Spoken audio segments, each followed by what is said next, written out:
Good afternoon. Later this week, the President and First Lady will travel to Argentina for the G20 summit. President Trump's participation in the G20 summit is a key opportunity to reiterate his commitment to domestic and global economic growth and prosperity, cement relations with other world leaders, and advance a global economic system that is based on fair economic competition and free, fair, and reciprocal trade. While at the G20, the President and the delegation will interact with many leaders, including bilateral meetings with the President of Argentina, the President of Russia, Prime Minister of Japan, and the Chancellor of Germany, and a working dinner with the President of China. To speak more about the G20 and what the President intends to accomplish, I'd like to welcome to the podium Director of National Economic Council Larry Kudlow, and following him, National Security Advisor Ambassador John Bolton. After the remarks, both will be available to take your questions on the G20 and other foreign policy news of the day, and then I'll be back up to take other questions on news of the day.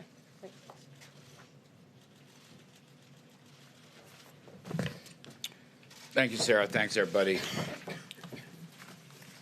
Let me just walk through some quick themes, and then I want to mention some things the President talked to us just a little while ago. As Sarah said, G20, funny, it's not actually the G20 when we count it up properly, as Ambassador Bolton points out. It's much more than the G20. Now, in terms of the U.S. positions, we're going to use this as an opportunity to talk about our measures of tax cuts and deregulations and reskilling and job training and so forth that have generated significant economic growth and prosperity. That includes women's economic empowerment. As Sarah mentioned, free, fair, and reciprocal trade and trade reform.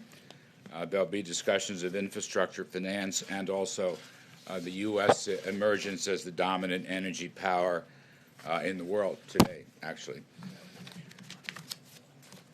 In terms of the much-discussed meeting, it's going to be a dinner meeting between President Trump and President Xi and representatives from both sides. It'll be bilateral. I want to just mention what President told us a short while ago, and that is, in his view, there's a good possibility that a deal can be made, and that he is open to that. He is open to that.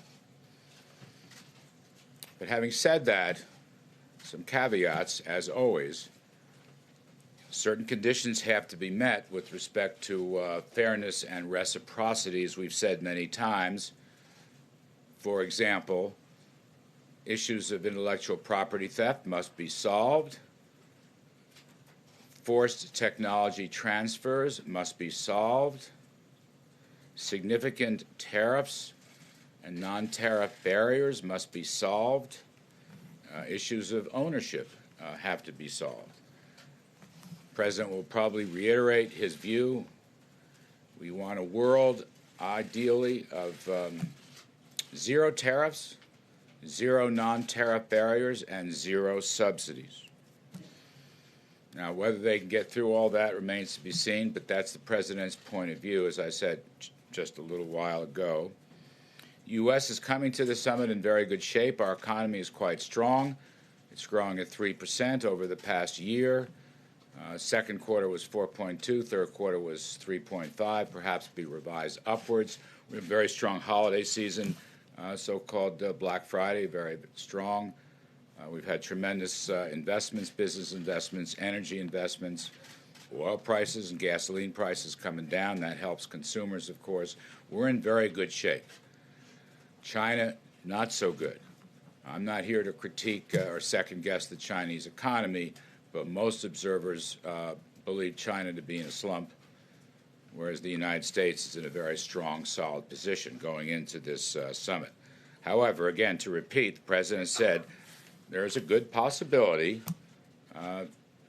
that we can make a deal, and he is open to it.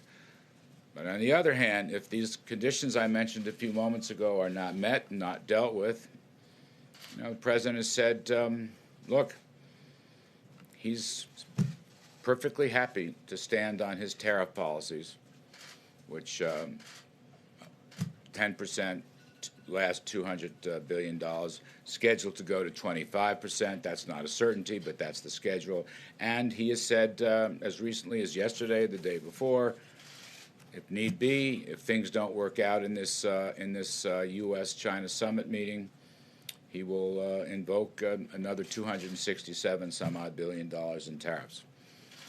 That may not be the first choice. I'm just saying that is his view. If we can't get something done, and things have been moving very slowly between the two countries, until the president himself called President Xi and said, let's restart, let's try to get things going again. And then since then he's made positive comments about that. So we will see. As I said, the key U.S. goals is around growth and prosperity, and our economy is in good shape. Theirs is not. I'll just leave it right there. John, do you want to add stuff to that? Do you want me to take some questions? You sure? Okay, good. Let me take some questions and try to help out on this. Yes? Mr. Coelho, I'd like you to address some concerns recently from representatives of Italy and France and Germany who say that we're actually backing away from the national stage, and they fear that Russia will be the dominant economic force in Europe and the Middle East in the coming years. Could you address those concerns, A, and B, can you tell us a little bit, if you can, about the layoffs at GM? Well, I'll talk to you about GM layoffs. Regarding the Russian story, I'm going to leave that to my longtime friend and colleague, John Bolton. I met with Mary Barrett yesterday, and we had a lengthy conversation about the layoffs, the cause of the layoffs. It's a great disappointment, obviously. The president indicated his own disappointment. He believes, as frankly the Prime Minister of Canada, Trudeau, believes, that the USMCA deal was a great help to the automobile industry and to auto workers. And, by the way, they made those statements separately. And yet, GM comes in right after the deal. By the way, that deal will be signed in Argentina with the U.S. And Canadian representatives. So there's great disappointment there. There's disappointment that it seems like GM would rather build its electric cars in China rather than in the United States. We are going to be looking at certain subsidies regarding electric cars and others, whether they should apply or not. I can't say anything final about that, but we're looking into it. Again, that reflects the president's own disappointment regarding these actions. Ms. Barrett told me, on the other hand, I want to be completely fair here, it's her business, it may be possible to transfer workers to other plants in Texas and Michigan. I'm not an expert on General Motors. I'm not an analyst, auto analyst, but that's what she said.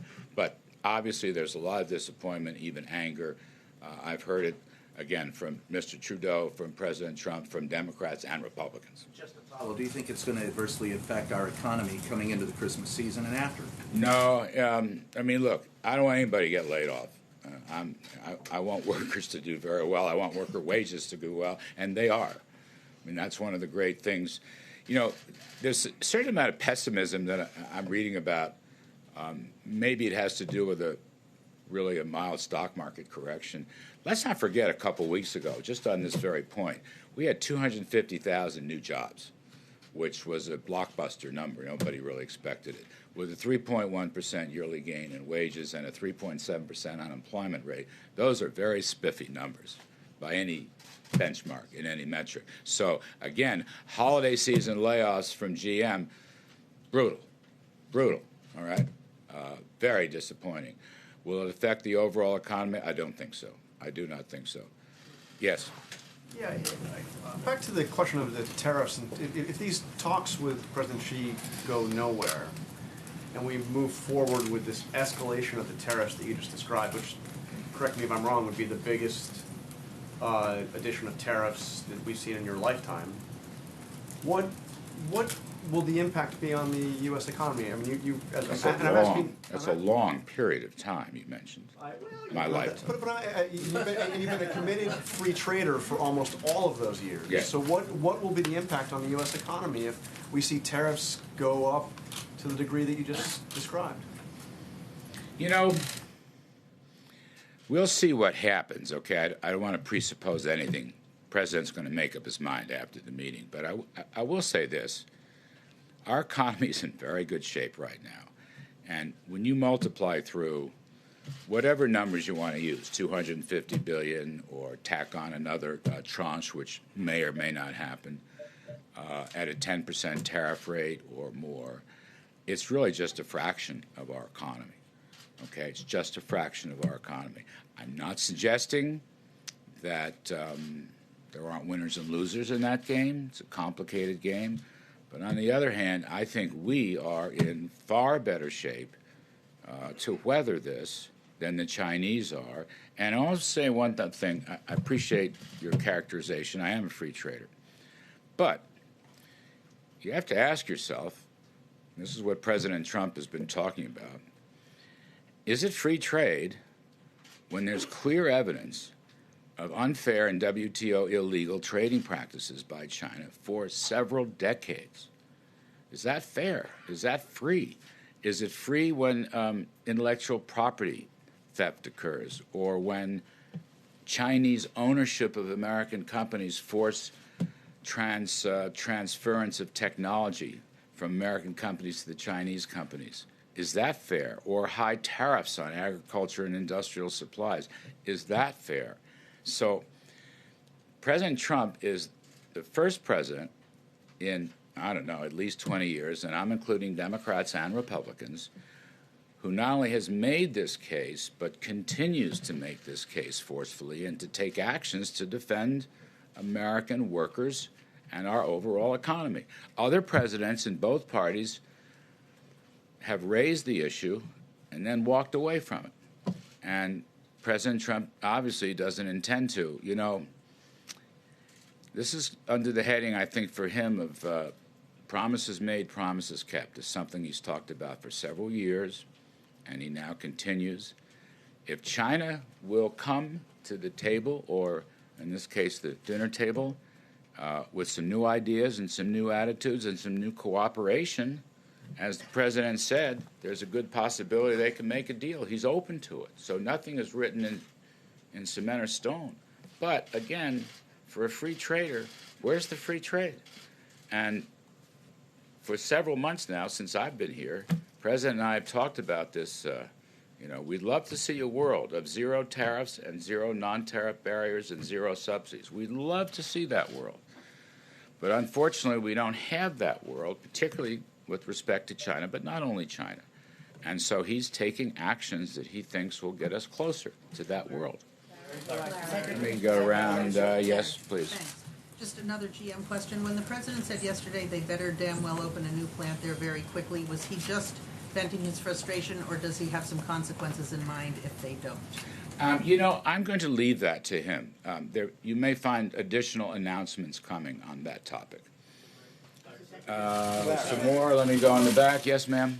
I wanted to ask you about what Ambassador Shui Tiankai said recently to the Who? Wall Street Journal. Ambassador Shui Tiankai, the Chinese ambassador Yes. To the United States. His thought was that there would be a real risk to the global markets if there wasn't a deal, that they could become fragmented as well. How big are the stakes if you can't reach a deal? Look, the ambassador makes a point. Now, if he would do his part, or his government would do their part, then we can all make a much better point. That's what President Trump is saying. I mean, I'll read you the quote again. There's a good possibility we can make a deal, and he's open to it. But certain conditions, have to be met. Certain things have to be changed. And the president, again, in the spirit of promises made, promises kept, is going to defend, the interests of American workers and ranchers and small businesses and the economy writ large. Let me just add one other point to this. The rest of the world agrees with us. I mean, we signed at the UN, for example, a trilateral agreement with the EU, the United States, and Japan. Worth looking at that document, which outlines, what they call non-market abuses, read China. Just recently, before the Shanghai conference, where President Xi was to give an important speech. I'm not sure there was much new there, but in any case, just before that conference, with no prodding from the USA, the ambassadors, the French and German ambassadors to China, wrote a very tough piece going after, again, non-market, unfair, non-reciprocal trading practices. There is broad-based support for the American position here, which is China should change its practices and come into the community of responsible trading nations. They can do that, right? They're a major economy right now. It's not like they were 25 or 30 years ago. We would welcome it. The president has said he's happy to make a deal, but they have to take certain actions and give certain assurances. So, you know. You'll spend the G20 getting that support around your position from other countries at the G20? Oh, I'm sure we will. We have in many other forms. Just a couple more. I want Ambassador. Yes, please. Thank you. Yes, he was talking to me. Tariffs are, in effect, a tax on imported products that are paid for by the consumer. So does the president realize that these escalated tariffs are going to be paid for by the American citizens? Well, look, he realizes the ramifications. As I said earlier, given the strength of our economy, given the size of our economy, we are in position to deal with this and handle this very well. That's the key point. And I'm not so sure about China, but I'll leave that to China experts and so forth and so on. The benefits, let me just look at the other side of the ledger. It's very important. The benefits of true free trade globally will be enormous. You know, if we go back to the idea of zero tariffs and zero non-tariff barriers and zero subsidies,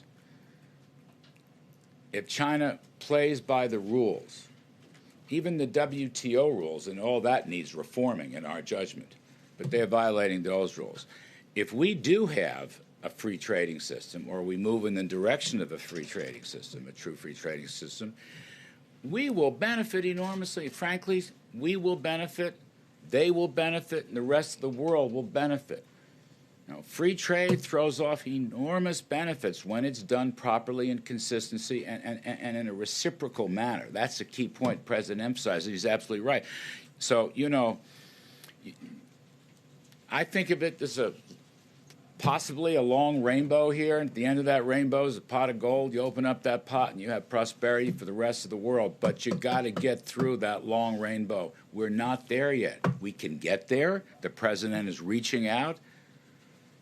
But we'll see how that works. Sir? Yes, go ahead. I'm sorry. Yes, go ahead. Thank you, sir. Earlier, you mentioned low oil and gas prices as evidence that the president's economic policy is working. You mentioned the U.S. becoming the global dominant energy player. But merely days ago, the president said that it was necessary to let Saudi Arabia and its crown prince get away with ordering the murder of a Washington Post journalist because Saudi Arabia ensures low gas prices. Now, which one is it, sir? I'm going to let Ambassador Bolton handle that question. I'm trying so hard to swim in my own lane, and I think John will help out with that whole discussion. He's sitting there much too calmly and quietly, so I want to get him up here. We've known each other a very long time. You're on, John. Well, I'm delighted to be here. I don't really have much to add. Sarah gave you the list of bilaterals. Let me just update it a little bit because we're trying to fill every minute of the president's schedule. She said he's going to meet with President Macri, the host government of Argentina. He'll meet with President Moon of South Korea. He'll meet with President Erdogan of Turkey, Prime Minister Abe of Japan. That will transform at some point during that meeting into a trilateral meeting with the Prime Minister of India, Narendra Modi. And then, as Sarah said, the president will meet with President Putin and have a working dinner with President Xi. So. There were two questions that were. Sir, Ambassador. Yeah, right here. Thank you, sir. Does the president have any plans in the works to meet with the Saudi Crown Prince while he's there? No, look, the bilateral schedule is full to overflowing at this point, and so those are the ones I've listed that he'll be meeting with. Yes, ma'am. Hello. Mr. Yes, I have a question about the border tensions right now with the U.S. and Mexico. The U.S. Launched tear gas canisters into Mexican soil, and I'm wondering if you've gotten, if Mexico was given the go-ahead before that happened, and what is the U.S. doing to mitigate any tensions right now with the incoming López Obrador administration? Yeah, I don't think that's really a subject of the G20, but I can say that Secretary of State Pompeo, who will be attending the G20 and therefore will not be accompanying Vice President Pence to the inauguration on Saturday the 1st, Secretary Pompeo will fly overnight from Argentina to Mexico and will meet with the new foreign minister of Mexico on Sunday the 2nd. And they'll have a full conversation about all the issues in connection with the border. Yeah. What do you expect to be on the agenda for the president's meeting with Putin? Well, I think all of the issues that we have on security issues, on arms control issues, on regional issues, including the Middle East, I think it'll be a full agenda. I think it'll be a continuation of their discussion in Helsinki. Ukraine be on that? What about Ukraine? Sure. Thank you so much, Ambassador. Two questions about Brazil, since you are heading there on Thursday to meet with the new incoming president from Brazil, Jair Bolsonaro. One on trade that I know is one of the priorities. For the past few years, Brazil had a trade surplus with Brazil. United States had a trade surplus. Just last year, 27 billion alone. And besides of that, President Trump complained about the Brazilian protectionism, say Brazil is one of the toughest on trade access. What should we expect related to trade relationship with Brazil, with the new Brazilian government? Should we expect more cooperation or more tariffs like those on steel and aluminum? And another one on Venezuela that I know is another priority of the meeting.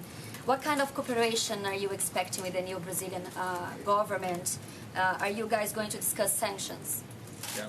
Well, the meeting with President-elect Bolsonaro came as a result of President Trump's call on election night in Brazil to congratulate President-elect Bolsonaro. They had a really outstanding phone call, I think developed a personal relationship even remotely.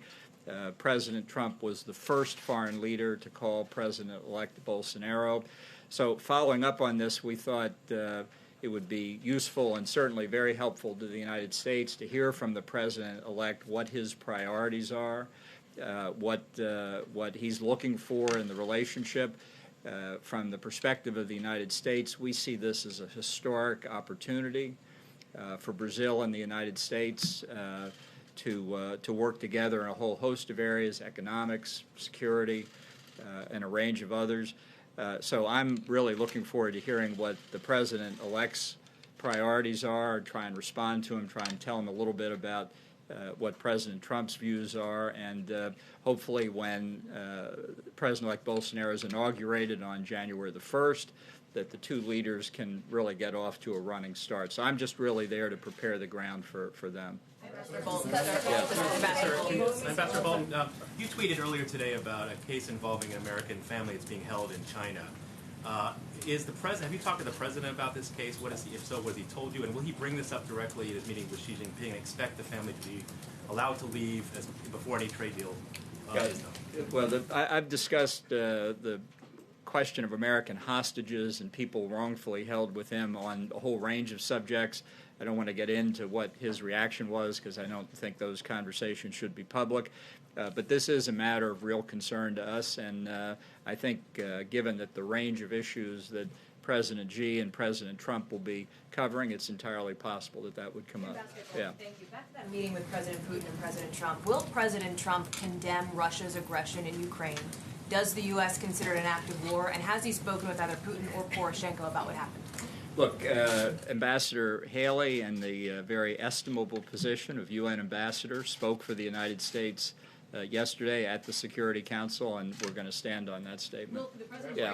Ambassador Bolton, I just had a question about, you mentioned the bilap with the Turkish leader. They've been very critical of the U.S. position back in Saudi Arabia with respect to the killing of Jamal Khashoggi. Are you concerned that that will affect the relations with the U.S. ally? And wanted to follow up that audio intelligence of the killing of Jamal Khashoggi. Have you heard that tape? And does it conclusively point to the Crown Prince as ordering the killing of Jamal Khashoggi? And one final one. The briefing. I suppose you remember all these?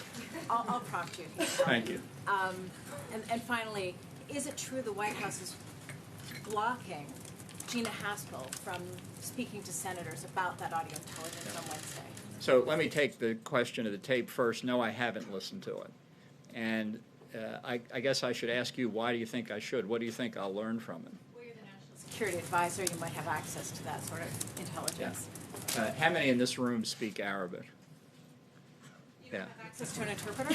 Well, you want me to listen to it? What am I going to learn from? I mean, if they were speaking Korean, I wouldn't learn any more from it either. The interpreter would be able to tell you what's going on. Then I can read a transcript too. Okay. So you don't think it's important to hear that as the National Security Advisor? I'm just trying to make the point that everybody who says, "Why don't you listen to the tape?" unless you speak Arabic, what are you going to get from it? The president? Really, the president has spoken to our position on this issue. He's spoken very clearly, and that is our position. Now, tell me the other questions. Gina Haspel from sharing information with members of Congress. Go back here in the back. Mr. Bolton, could you go back to the man in the back? Okay, so the Argentinian authority captured two Hezbollah suspects last week. And Brazil probably is going to follow the American footsteps and blacklist Hezbollah also on terrorist list. And also, Hezbollah is replying for the sanctions, the last sanctions, by blocking the formation of the new government. It's a quotation from Saad al-Hariri. So how do you put all this together? Is it going to be discussed in the G20 summit, Iran and Hezbollah influence in the region? Well, I expect in the bilateral meetings, depending on the country, that there will be substantial conversation about counterterrorism efforts where we participate together. That's certainly something that may well come up in Brazil with President-elect Bolsonaro, and I think it's one of President Trump's biggest priorities to extend cooperation against terrorism, whether it's Hezbollah or Hamas or others. So entirely likely it could be a subject. Yes, ma'am.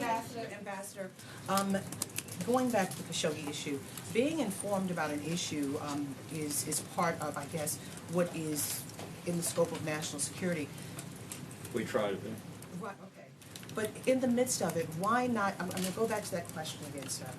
Why not get a translator to understand, to hear what happened? You could find out a little bit more than what they've told you by listening. People who speak Arabic have listened to the tape, and they have given us the substance of what's in it. And you trust those who've given you... I don't speak Arabic. I know, but a translator, you could hear the emotion, and a translator could help you understand what happened at that time to relate to the President of the United States and to convey to the world what happened. I'm very satisfied that we know what the tape picked up, and it was factored into the President's decision, and he's announced his position very clearly. As economic security, as national security, I think this should be in your lane.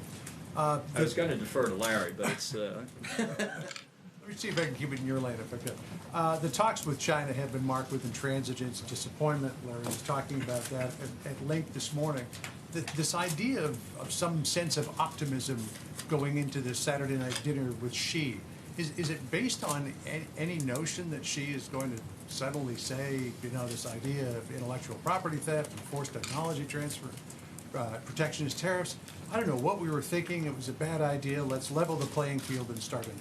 Well, I think President Trump has developed a very positive relationship with President Xi. They've met, they've spoken over the phone.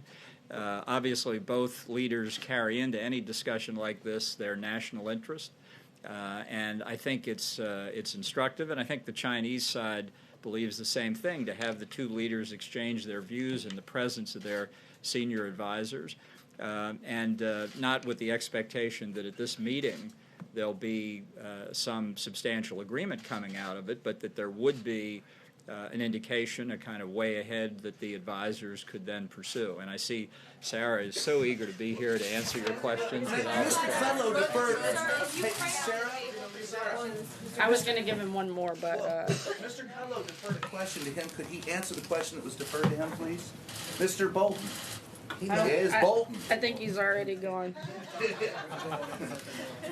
As you know, the new president of Mexico will be inaugurated on Saturday to represent the United States in Mexico City. President Trump has asked the Vice President, Mike Pence, to lead a delegation that will include the Second Lady of the United States, Karen Pence, Secretary of Energy, Rick Perry, Secretary of Homeland Security, Kirstjen Nielsen, Advisor to the President, Ivanka Trump, United States Embassy, Mexico City diplomat John Kramer, and Assistant Secretary of State Kimberly Breyer.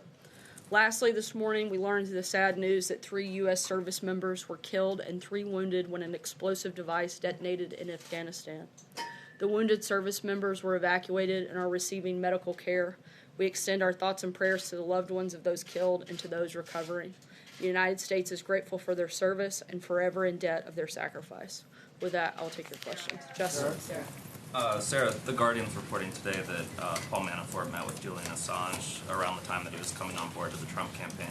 Wondering if you know if that meeting took place and if you remain confident in the White House's repeated denials that no campaign officials were involved in discussions about the plans to release John Podesta's emails. Certainly remain confident in the White House's assertion that the president was involved in no wrongdoing, was not part of any collusion. The things that have to do with Mr. Manafort, I would refer you to his attorneys to address that. Sarah, given the president said this morning that Robert Mueller is ruining people's lives, is he considering a pardon for Paul Manafort or for others who were prosecuted, have been prosecuted? I'm not aware of any conversations for anyone's pardon involving this process at all. And if I can follow up, he also said this morning that Mueller is doing tremendous damage to the criminal justice system. If that's true, is he considering picking up the phone, calling his acting attorney general, and saying, fire Robert Mueller? Look, I think that the president has had Robert Mueller doing his job for the last 2 years, and he could have taken action at any point, and he hasn't. So we'll let that speak for itself. He has no intent to do anything. See? Thanks, Sarah.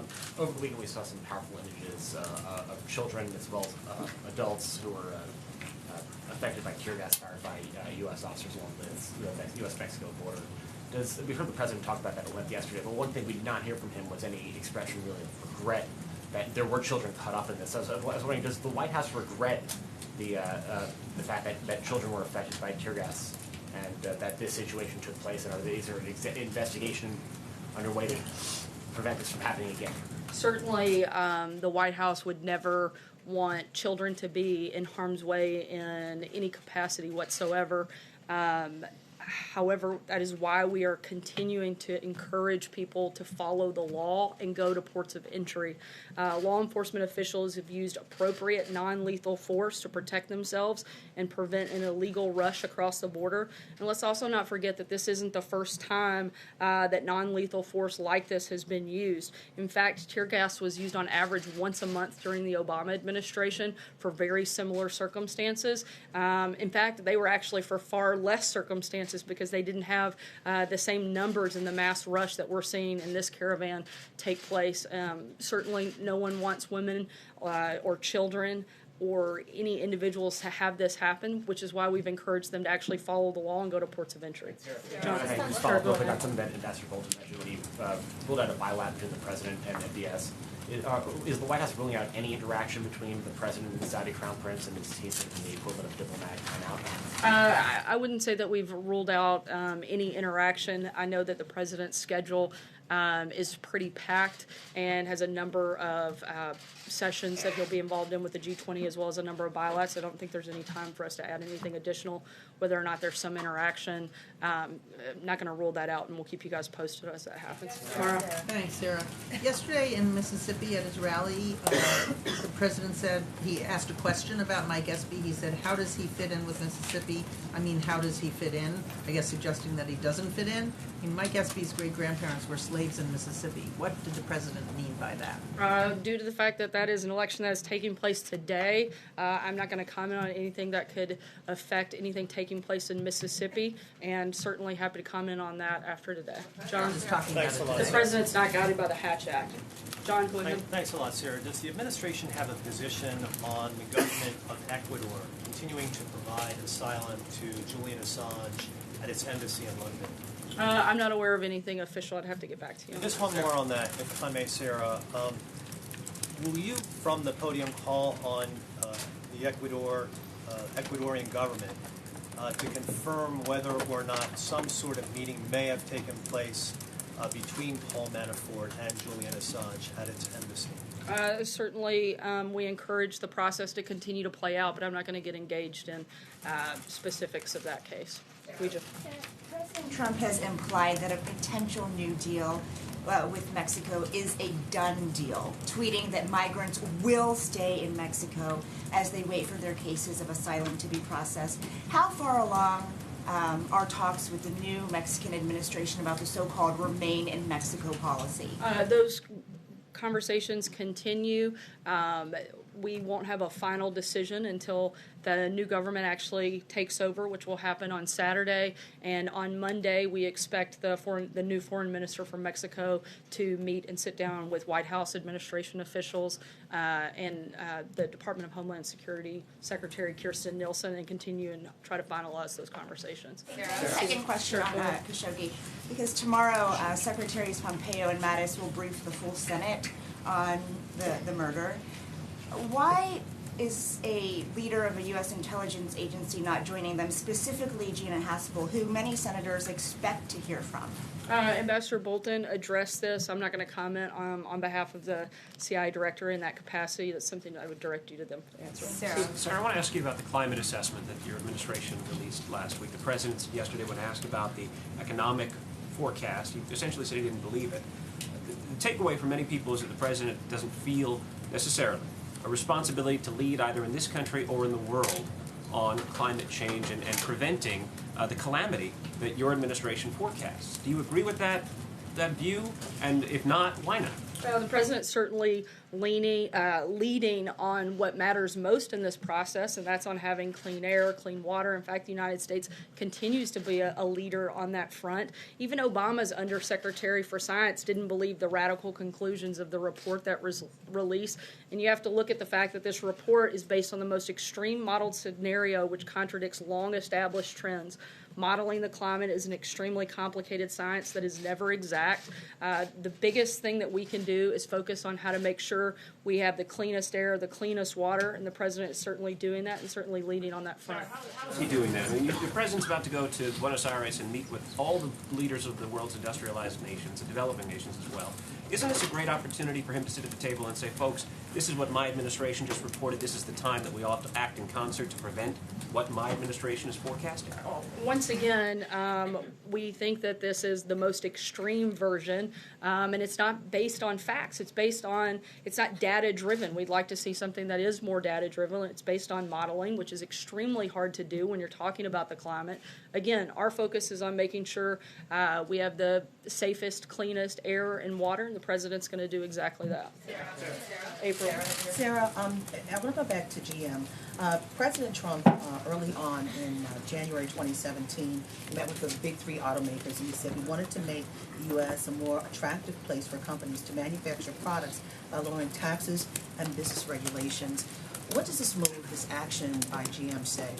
Certainly, it's disappointing to see that GM decided to lay off these workers. The president's been extremely committed to bringing manufacturing jobs back to the United States, which is why, since he took office, we've seen 400,000 new manufacturing jobs created in the United States. It's because of his policies that we've seen that grow. This is not about the president. It's about the fact that they're making a car, frankly, that people don't want to buy.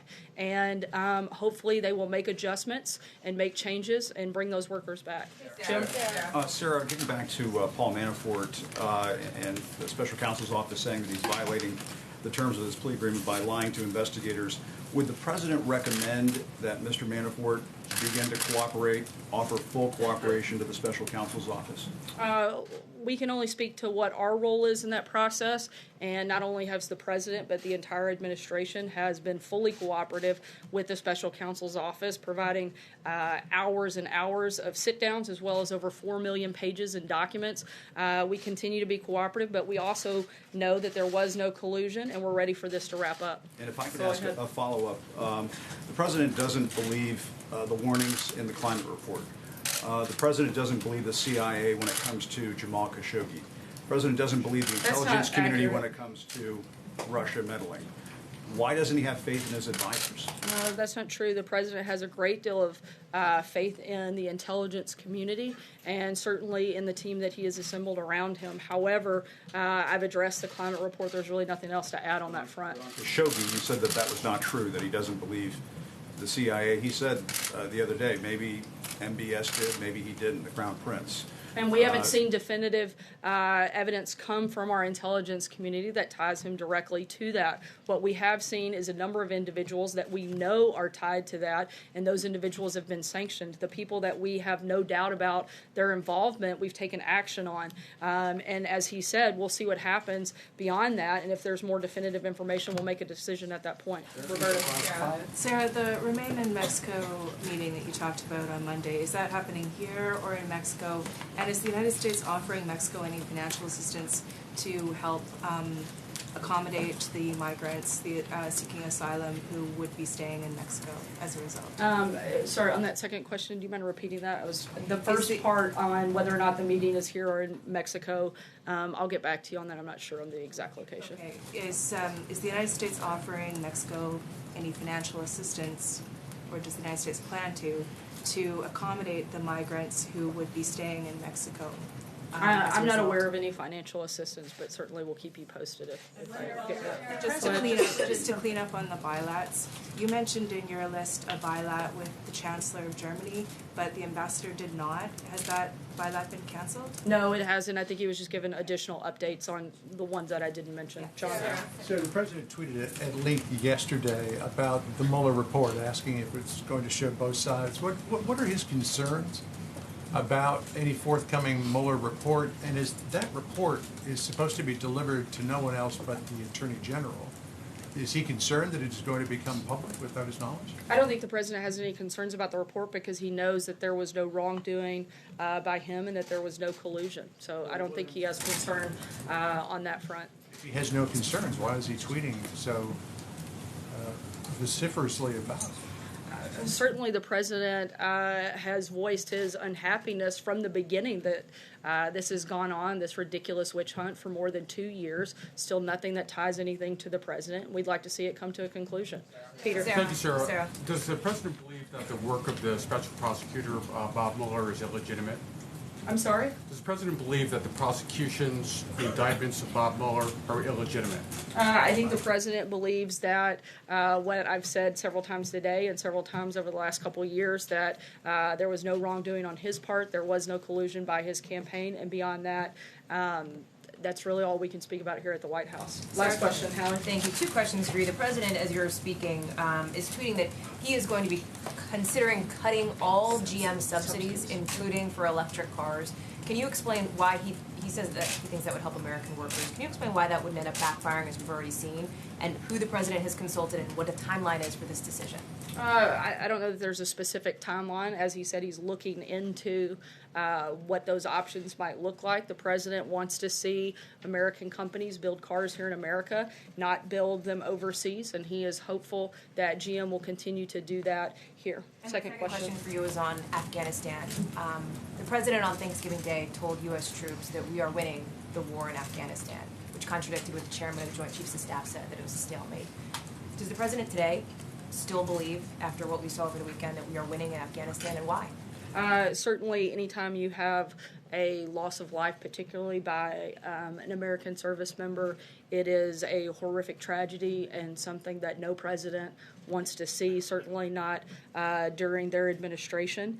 And the president wants to make sure that the battle that we're fighting takes place there and not here. And he's going to continue consulting with his national security team and make decisions on how best to move forward beyond that. Thanks so much, guys. Have a great day. Did you all violate the Posse Comitatus Act in Mexico? Sarah? Why the president lie about not having business? Comitatus Act in Mexico. Yeah, well, against Mexico. Thank you. Are we doing this? How could you violate it against Mexico? Well, violated on Mexico. This hit? I'm trying to get it out quick, man. Guys. Yep. All right. I gotta go. Go.